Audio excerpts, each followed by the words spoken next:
Handling objections is complete bullshit, and in this video, I'm going to show you why. Now, I get what you're thinking. Here's another sales trainer with some new gimmicky strategy. This isn't about gimmicks. This isn't about copy-paste one-liners, crazy voodoo sales magic. This is about being proactive rather than reactive when it comes to your objections. That way you can prevent basically every objection that could possibly come up, allowing you to close high-ticket deals without sounding like a weird, pushy salesperson. Now, I've personally closed over $3.5 million in high-ticket sales, and I've worked with over 200 closers who are now selling on 7- and 8-figure offers, earning 6 figures a year annually. And from what I've found is, the rookie closers spend all their time trying to figure out how to overcome objections, when the best closers almost never even get objections in the first place. And once you understand how they actually do it, you're never going to waste another minute trying to figure out how to overcome objections ever again. So in this video, we're going to cover the biggest lies that are being told when it comes to objection handling, where objections actually come from and the root cause of them.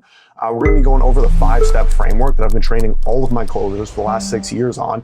And I'm going to give you an example of how this is actually going to play out on a call towards the end of this video. That way you can go and implement this on your next sales call. So let me tell you the 3 biggest lies when it comes to objection handling. Lie number 1 is that you can memorize scripts to overcome objections. You hear a lot of people talk about when your prospect says X, you say Y, and you take them through these 3 questions and then this reframe. And if you do it right, you're going to turn objections into yeses. And the problem with that is that, when you take that approach, you're not dealing with the root cause of what the objection actually was, right? You're doing surface level stuff that doesn't come off authentically. And you might execute your process perfectly, but because you haven't done the work earlier on in the call, it's going to fall flat and you're not going to get anywhere with it, right? When you see those clips online, you're seeing that last 1-2 minute pushing someone over the edge, but you're not seeing all the work that was done previously to get your prospect into a buying pocket. Lie number 2 is that objections are to be expected, that it's normal, that's part of the sales process, which it is. But the reality and the way that you want to understand an objection is that it is a symptom of a mistake that you made earlier on in the sales call. Okay. The best closers, the only objections that they get, they're purely logistical, they're payment plan issues, things like that are very easy to overcome, right? When, you go through a bad sales process earlier, all of a sudden you're going to get all of the doubt and all the things come up when you ask them for the price at the end of a call, right? When in reality, you really shouldn't be getting them. And when you reflect on your sales calls, when you look at, okay, cool, this week I had 6 objections about people who, didn't believe that they were going to see results, your first instinct should not be, how do I overcome that objection? Your first instinct should be, how do I raise belief earlier on in the sales call so that I never get that objection? And the last lie is that persistence pays off. The more that you ask, the more likely people are willing to buy. And if you just keep pounding, if you just keep objection handling as hard as possible, eventually they're going to crack and they're going to buy, right? You got to understand that, everybody knows what's happening now, right? It's not a secret that you are a salesperson, you're a closer, and you're trained to get them to buy. And the more that you try, the more persistent that you are, the more buyer resistance is going to be created. And that's really the main reason why we want to do all of our work earlier on in the conversation. We don't want to rely on objection handling to actually get deals over the line. Now let's talk about why objections actually happen and the root cause of those objections. I don't care what objection you get. I want to talk to my wife. I want to think about it. How do I know I'm going to see results? I want to do more research. I want to hop on calls with other companies. I don't care what objection you get. The root cause of every single possible objection is either a lack of trust, a lack of belief, or a lack of urgency, or a combination of any of those 3 things. And the thing that you want to understand is that those 3 things, we can influence those throughout the conversation, right? When you identify a lack of trust early on with the way that your prospect is moving, they're talking, you can sense a lack of trust. There are things that you can do to increase trust on a call. And the same applies with urgency, and the same applies with belief, right? So if we can max out, if we can create extreme trust with our prospect on a call, if we can create extreme urgency and extreme belief that they're going to get the result that they want, basically no objection will happen later on. So if those are the 3 root causes of every possible objection, and we can influence how much of those variables are a factor on a call, and we can, increase or decrease some of these things, then what that means is basically every single objection can be prevented. You're just not good enough yet. Okay. So the core concept that you want to understand is that number 1, whatever has held your prospect back in the past is what's going to continue to hold them back. Right? The reason why they haven't gotten to their goals in the past is the exact objection that you're going to get towards the end of the call. And that's where you're going to find all of the clues and all of the information that you need to actually prevent an objection from coming up. Now, the next part that you need to understand is that most people will lie to themselves unknowingly as to why they haven't gone to where they want to be, right? For example, someone might tell themselves, hey, I haven't had the time in the past. Or your prospect might even say something like, yeah, I just haven't had the guidance to get to where I want to get to, right? And most closers will hear that, okay, he hasn't had the guidance. Well, I'm going to sell him guidance at the end of the call, so no problem. This is going to be easy, right? And then that leads me to my next thing, is that you give your prospect the benefit of the doubt. They might say, hey, I haven't had the guidance in the past, but like now I want to look for guidance, right? And then you'll just move on because you're like, okay, great, that sounds good. That's exactly what I want to hear, and this person probably wants to buy. And you might hear a bunch of other good things earlier on in the call. Your prospect seems serious, they wants to make a change, all of that. What you needed to do, you needed to challenge the fact that a full year went by and they weren't able to find guidance. Like, how does that make sense? Like, is every single person that they've ever ran into just a complete scam? Have they been like scouring the internet looking for guidance and they haven't been able to find it? Or have they just not even looked, right? Why haven't they looked? Maybe there was a lack of urgency. Their problem wasn't that big to them. Maybe they were complacent with the situation that they were currently in, and that's why they haven't found the guidance. Right? So when you just brush over that, when you give your prospect the benefit of the doubt, when you're kind of afraid of creating a little bit of tension, what happens is all of a sudden that complacency that's been there for the last year, right? That lack of urgency that's been there for the last year, that's the objection that you get at the end of the call. And then they say they want to think about it. And then you start taking them through like these analogies about thinking about it when the change just isn't really that important to them. Right? You need to understand that the way that you handle objections and really just the way that you operate a high ticket sales call, it is an uncomfortable conversation, right? We're selling change. We're selling transformation. We're helping this person level up to a completely new version of themselves. And any change is going to require uncomfort. And most salespeople, they kind of shy away from that uncomfort. They shy away from the uncomfortable conversations. They'll give their prospect the benefit of the doubt because they don't want to create any friction. And then you just keep getting objections at the end of the call, right? So really our goal, and like one of the things I'm going to show you how to do when we get into the 5 steps is like, we want to create intentionally, we want to create tension on our call. Like we want to make our prospect uncomfortable. We want to dig into everything that they've done or haven't done previously and create a sense of extreme accountability and ownership, right? Because when we get to that uncomfortable section of a call, that's where the truth can come out. And that's usually why when you price drop someone, right? When you give someone a $5, $10, $20,000 investment at the end of the call, that's when all of a sudden the truth comes out. They don't believe in themselves. They don't think they're going to see results. It's not that important to them, etc. Because that price tag creates tension naturally, right? What we want to do is bring that tension and bring it earlier on into the sales process.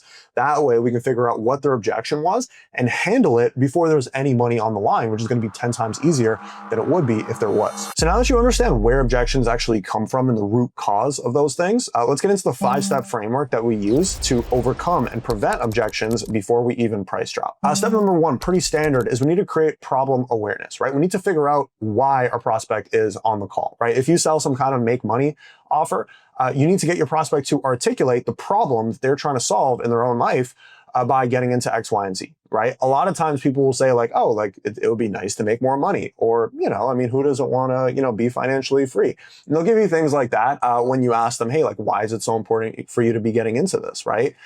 So that's something where, again, pretty standard, but we need to overcome that and get to the core reason, right? And so if you get resistance here, usually you won't. Like usually when you jump into your discovery phase of a call, like most prospects will start opening up about, problems and things that they're trying to solve, at least the surface level stuff. In the case that they don't, and they're just like, oh yeah, like everything is fine. Like it would just be nice to, do this as well, right? If you get something like that, the approach that you want to take is you want to start what I call reverse selling, right? Where you take the opposite approach, right? Where instead of trying to, convince them that there's a problem that they're trying to solve, you start trying to convince them that there's absolutely zero problems and everything is perfect in their life. And then when you start doing that, you kind of reaffirm like your prospect's ego or, their identity that they're trying to give off, and you let them know like, hey, like, don't worry, you're doing amazing.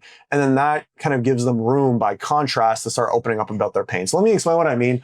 Okay, cool. Gotcha. So what brings you to XYZ business model? Yeah, I mean, it seems really interesting. I've been seeing ads about it for a long time, really just curious, looking to learn more, looking to make a little bit of extra money on the side, right? But no particular reason. Okay, gotcha. And I know you mentioned earlier, like you're working this job, you're making a bunch of money, you're running that business, you're crushing it. I guess like why is it even so important for you to add this to your plate right now, right? Yeah, well, I mean, the thing with my current business is like everything is going pretty good, but it's a little bit inconsistent. It's a little bit, unsteady. I'm super busy. I'm super stressed. So, eventually I would like to transition away from it. And this seems like something I'd want to get into. Oh, okay. So you said you're like super busy, you're really stressed, and it's also like inconsistent. Is that right? Okay, gotcha. And then this is where we move into problem number 2. So once we figure out what their surface level problem is, again, step 1 is usually pretty easy. Your prospects will give that to you. What most people miss and what most people don't do is they don't dig deep past it, right? They'll hear something like, oh yeah, I just don't really have a lot of time with my family. Or, I'm just super stressed. I'm really busy.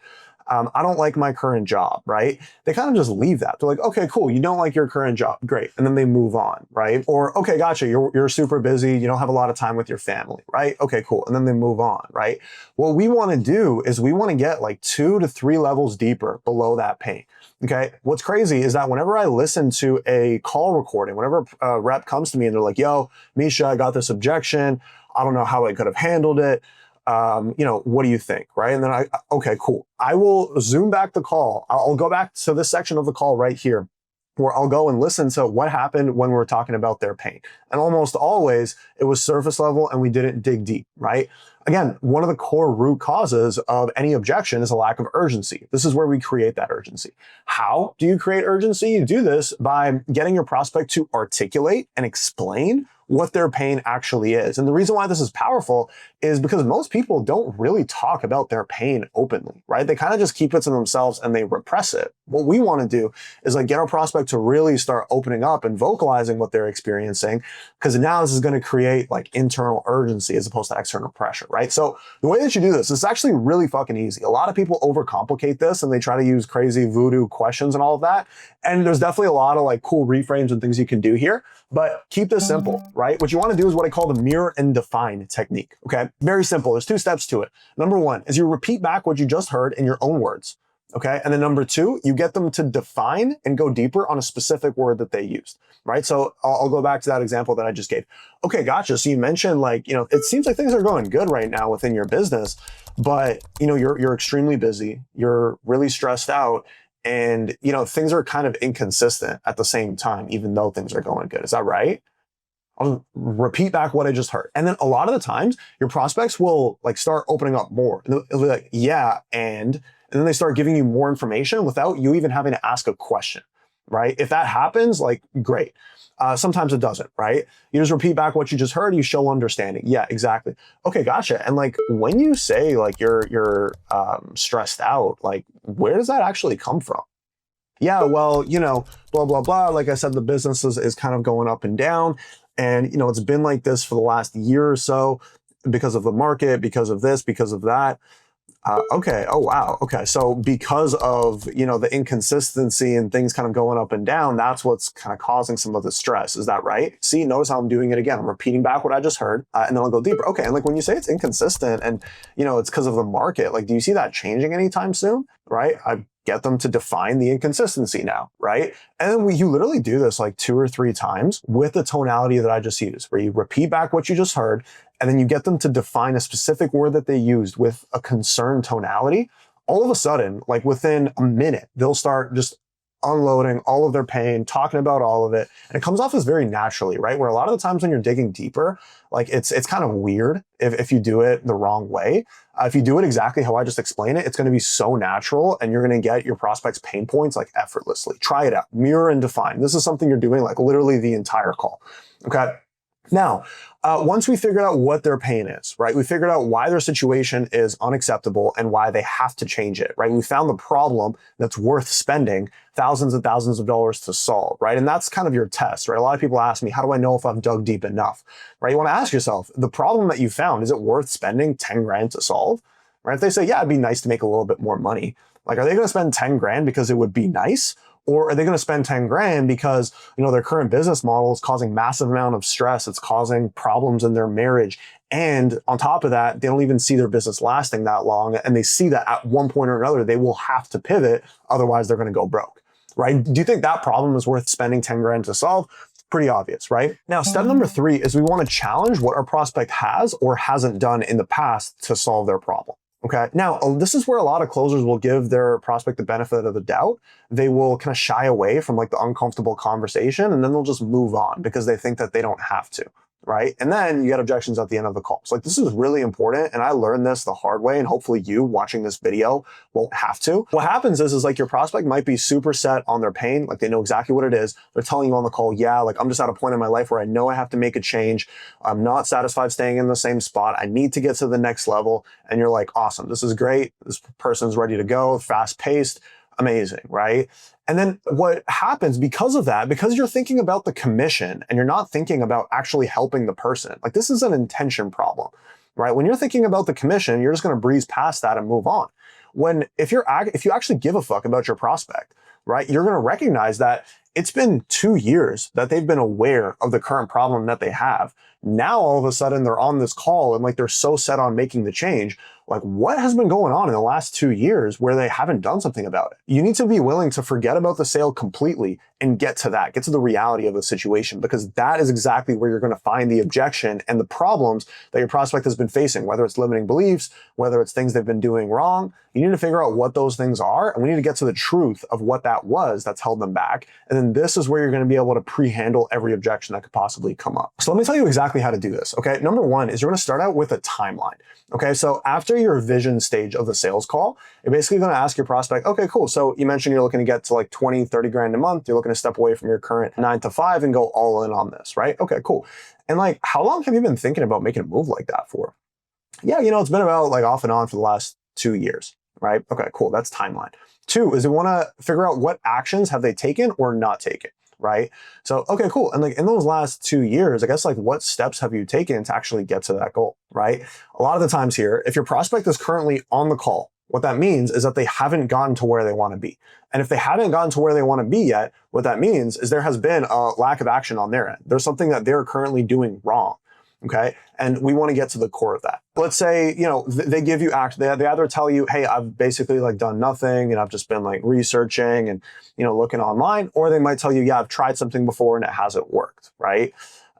This is where we just want to understand why. Okay. So yeah, it's just been like 2 years. And I mean, what steps have I taken? I guess I've done a lot of research. I've looked into a lot of different business models, but I can't really find anything that like really resonates with me. Okay, you can't really find anything that resonates with you. Like, what do you mean by that? Yeah, like there's just so many different things online and blah, blah, blah. But like, I feel like this business model and this opportunity right here, I feel like this is the right move for me, right? This is where most closers give them the benefit of the doubt and they move on. So like, oh, so there's been this 2 years you've been looking for the right opportunity, but now all of a sudden it's solved. Or for the last 2 years, you haven't had time to do anything, but now you have time and now it's solved, right? No, what we want to do is if we actually give a fuck about our prospect, we're going to go back to these last 2 years, right? When you say like you haven't, so let me just make sure I'm getting this straight. And this is exactly what you're going to do. So you've been in the situation for the last 5 years at that job. You've known that, you're capped out in terms of income and you have way bigger potential, right? And you've been aware that at one point or another, for you to hit that potential, you're going to have to make a move. And you've known that for the last 2 years. But the last 2 years, like you haven't found a single opportunity that resonates with you. Is that what you're saying? Right? And then this is where we kind of just repeat back what they just said and just highlight like how stupid it is. Right? And this is where they're either going to continue to make excuses or they're going to take accountability. Right? What we want is our prospect to take accountability, where they're like, yeah, well, I mean, you're right. Like, it sounds pretty stupid when you say it like that. I mean, I guess, man, like, honestly, like, I probably could have found an opportunity at this point. I just, I guess I've kind of been, a little bit complacent. Like, I haven't, really moved with the kind of urgency that I need to move with. Gotcha. Okay, cool. And, what's going to change going forward?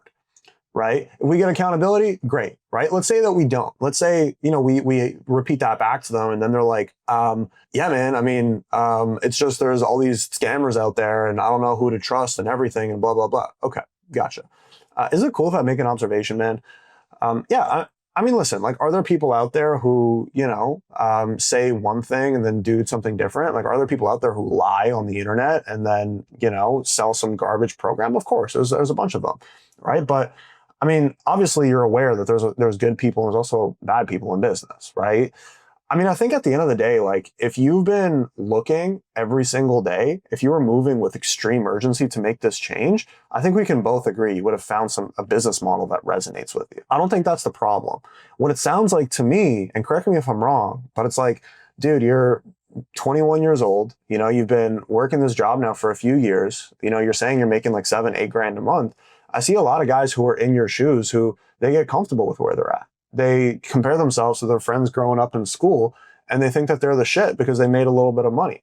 And because of that, you stop yourself from growing and progressing. And then most people just get stuck exactly where you are for years. And it seems like that might have been one of the reasons why you haven't been moving with the level of urgency that you needed to actually go and make this change that you're capable of. I mean, really with that observation, that's where you want to just like diagnose your prospect's limiting beliefs. That's where you just want to deliver that. You want to be direct, but also notice the way I delivered it, it was like soft and easy, right? Correct me if I'm wrong. Right. But it seems like one of the things that might have stopped you is this, right? So let's just recap everything that we've done so far on this call, because I feel like I'm talking a lot and I want to make sure that this lands home, right? Number one is we've created problem awareness, right? We've helped our prospect establish the problem that they were trying to solve. We've dug deep on that problem. We've gotten them to articulate 2 to 3 levels deeper why that problem is such a bad thing and why it's not acceptable for them to continue experiencing it. Okay, we've done that. We figured out where they want to go. We've understood exactly what has held them back in the past. And most importantly, our prospect has taken accountability over what's held them back in the past. They've taken ownership over that. Okay, we've gained a commitment to make sure that they're ready to actually move past that limiting belief that they've been experiencing before. Okay, now as we go through our call and we're leading up into the presentation, let me give you a couple like really easy commitments that you can implement onto your call, like basically the next call that you do, which is going to prevent a lot of objections from coming up. Okay. So one of the questions that we ask in our framework is a self-solution question, right? Where essentially is, hey, well, let me ask you, Mr. Prospect, like, what do you feel like you would need from like the perfect support system to actually get to your goal of X, Y, and Z? Right? We got our prospect to describe what they feel like they would need, right? Yeah, I mean, I would really need like coaching. I would need accountability. I would want someone I can talk to all the time and, a community and things that actually work and blah, blah, blah. Okay, cool. Gotcha. And, from what you just described there, this is one of the commitments that you want to ask. From what you just described there, it seems like what we do like aligns pretty closely with that. I mean, we'll get into it here in a couple minutes. So I'll break it all down for you. But just out of curiosity, like as long as everything does align with what you're looking for and you feel confident that it's going to get you to where you want to be, like how soon are you actually looking to get the ball rolling on this? Couple important things there. Again, hey, it seems like it aligns exactly with what you're looking for. I'll get into it here in a second. As long as it does and you feel 100% confident, how soon are you looking to move forward? A lot of people will just say, okay, how soon are you looking to get started on this? And then people will say, well, it depends on the price, or well, it depends on what you guys offer, or whatever. And then you just kind of get shut down with that question, right? So hypothetically speaking, if everything is perfect and it aligns with exactly what you're looking for and you're 100% confident you're going to get results, like how soon are you looking to move forward with this, right? And basically every time on that question, you're going to get I'd be ready to start right away, right? This is going to prevent a lot of the delay stuff from coming up towards the end of the call, right? And then you might throw in a financial qualification as well, right? Where I used to be like pretty opposed to talking about finances or investment until after I told them about the product and what they're getting access to. But honestly, I've changed my stance on this. When you like the thing is, again, people understand they're on a sales call. They understand that they're going to be pitched. I've found that when you save all of the financial conversation after the pitch, it's like your prospect, they're not even going to listen to what you're offering. Like the entire time as you're going through your presentation, they're just going to be thinking about the investment, right? So I like to get that out of the way. Not in all cases, but in some cases prior to my presentation. That way, everything else, we can just have a calm conversation about it and just talk about the facts. And, we can talk about payment options at the end of the call if we need to, right? Unless I get the impression that this person is like on the call, credit card in hand, like ready to make an investment, like they're in a good financial situation. Anything less than that, I'll drop some kind of financial qualification. So I'll be like, okay, cool, gotcha. And like, just before we get into the presentation, like obviously there is an investment involved. Like, do you have some cash set to the side that you'd be able to put towards a program like this? Again, and I'd probably drop the hypothetical, which I already did in the previous question of if everything aligns and if everything is exactly what you're looking for and you feel fully confident that it's going to get you the results that you want, like there is an investment involved. Is that something you'd be comfortable with? Okay, cool, gotcha. A lot of the times I'll ask, well, what's the investment? Yeah, I mean, you're looking at an investment of $5,000. The total investment would be 5K, but we have payment options available. How do you feel about that? And then you just get a gauge, whatever, who cares? Let them know what the investment is. And then, towards the end of the call, we can get into it, right? I'm not fully opposed to telling them what the investment would be before the pitch. A lot of people are like super weird about that, where they're like, I'm not going to tell this person the investment until after I tell them, I think that's stupid, right? Draw out the financial qualification. If they ask you what the investment is, tell them. It's not the end of the world. And if anything, there's going to be prepared for it to the end of the call. And if they can't afford it, then they'll let you know right then and there. Yeah, I mean, 5K, I just wouldn't be able to do. Okay, cool, gotcha. And that's no problem. And we can probably deal with that. We do have different payment options available. If we were to set something up like that, would that help? You just gauge that. Yeah, that would probably help. Okay, cool. Well, I mean, at the end of the day, right, we haven't even talked about what it is that we do. I think the money we can figure out pretty easily. What's important to me is that you understand exactly what's involved in this program and you understand exactly what needs to happen on your end. That way, you can actually get to the results that you're looking for. Okay, so let's do this. Let me give you the full rundown of what it is that we do. And then as long as we're on the same page with everything, awesome, we can talk about investment towards the end of the call. That's exactly how I frame my presentations, right? So what's important there is that I'm explaining, hey, I'm going to explain what we do here, but most importantly, I want to explain exactly what you need to do on your end to get to the results that you're looking for. Right? I really like this because instead of the presentation convincing them why our program is great and why it's going to help them see results, by framing it that way, you're basically saying hey, tons of people have already seen results with this. I'm going to explain what you're getting access to, but most importantly, I'm going to explain the exact actions that all those successful people took. That way you can expect to see the same result. And then as long as we're on the same page with all of that, great, we can talk about the investment towards the end of the call. I'm raising belief here. I'm raising certainty. I'm raising conviction. I'm answering a lot of those questions before we even get into the pitch, okay? And then as long as we're on the same page there, we'll talk about the investment, right? This is how we prevent a lot of the belief and the guarantees and how soon can I see results, all of that, right? Now, at this point, it's listen, if you've gone through all of this, right? You've gone deep on their pain, you have, gone deep on their challenge and really gotten raw when it comes to why they're not where they want to be. You had that uncomfortable conversation. You figured out exactly what they want from a support system. You've asked them, hey, if you get exactly what you want, how soon are you looking to start? Financial qualification, we gauge how much money it is that they're working with. If they need a payment plan, we get an idea of that before we even price drop. And then we frame the presentation like that. It's going to be very unlikely that you get an objection towards the end of the call, right? And if you do, what that means is that you probably didn't get deep enough on their challenge. You maybe misdiagnosed it, or you didn't get deep enough on their pain. It just wasn't that important for them to actually make a move, right? Now, there's a couple of key mindset shifts that, I really want you to adopt that have really served me well and have made me a lot of money in sales, right? And these are going to be important for all of this to, really translate onto your sales calls. Number one is think proactive rather than reactive, right? Something that I would do as a closer is I would have a spreadsheet where every single day I would list out every single person that I would speak to. And then in a column next to it, I would write down what happened on the call or what their objection was if I made an offer to them. And then all I would do is at the end of my day, out of the 10 calls that I had, maybe there was 3 objections and missed opportunities that I had, right? One, talk to my wife. One, think about it. One, I want to do more research, right? And this is the important part. When I would reflect on those missed opportunities, I wouldn't say, okay, how do I handle the I want to do more research objection? I would think back to that call and I would say, you know what? That guy, honestly, there just wasn't a lot of urgency for him to make a change. If there was extreme urgency for him to solve the problem that he had, he would have moved immediately, right? I would diagnose, was it a lack of urgency, lack of belief, or lack of trust? And then from there, okay, cool, it was a lack of urgency, right? And then I write a note for my next day. I'm going to focus on every single call that I take. I'm going to make sure that I dig deep 2 to 3 levels. I repeat back what I'm hearing. I, use a concerned tonality. I'll write down some of these things just to make it really actionable. That way tomorrow I'm creating more urgency. And I basically write down what were the actions that if I took with that last guy would have closed, right? What are the things I wish I did? Right? Then I write them down for tomorrow to solve the root cause of the objection, not the objection itself. Okay. Be proactive rather than reactive. So you and your prospect are working together to get to that common goal of where they want to be. It's not, I'm going to challenge my prospect and I'm going to prevent his objection. It's, hey, I'm going to figure out exactly what's held this person back in the past. We're going to get to the core of it, the truth of it.